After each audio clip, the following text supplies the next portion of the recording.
YCP అధినేత YS Jagan ఎక్కడికి వెళ్లినా జనం పోటెత్తుతున్నారు. ప్రాంతాలకు అతీతంగా ఆయనకు జేజేలు కొడుతున్నారు. కానీ ఆ జేజేలు ఓట్ల రూపంలో మారతాయా అన్నది పెద్ద డౌటు.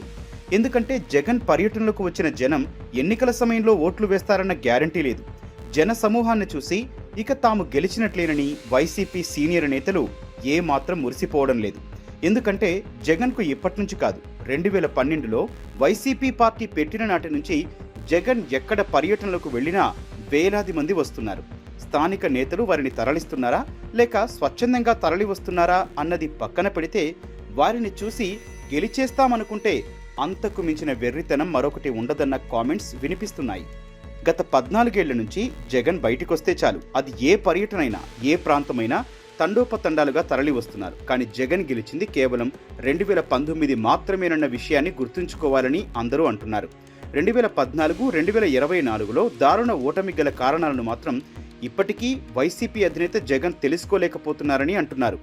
అనేక అంశాలు ఎన్నికల్లో ప్రభావితం చేయనున్నాయి. కేవలం జనబలం మాత్రమే కాదు, యాటిట్యూడ్, విధానాలు, అభ్యర్థుల ఎంపిక వంటి కీలక అంశాలు పనిచేస్తాయి.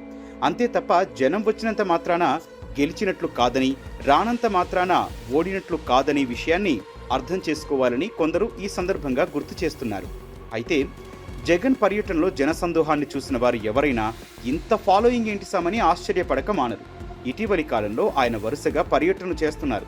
శ్రీకాకుళం, పశ్చిమ గోదావరి, తూర్పు గోదావరి జిల్లాల్లో జగన్ పర్యటనలు వైసీపీ నేతల మాటల్లో సూపర్ సక్సెస్ అయింది నిజమే. కానీ దానివల్ల అధికారం లభిస్తుందా అన్నది పెద్ద సందేహం. ఎందుకంటే ఎన్నికల్లో ఎలక్షనీరింగ్ ముఖ్యం. ఇందులో టీడీపీని కొట్టేవారు లేరు. ఒక స్కెచ్ ప్రకారం, చంద్రబాబు వ్యూహాల ప్రకారం ఎన్నికల వేళ ఫలితం తారుమారయ్యేటట్లు చేయగలరు.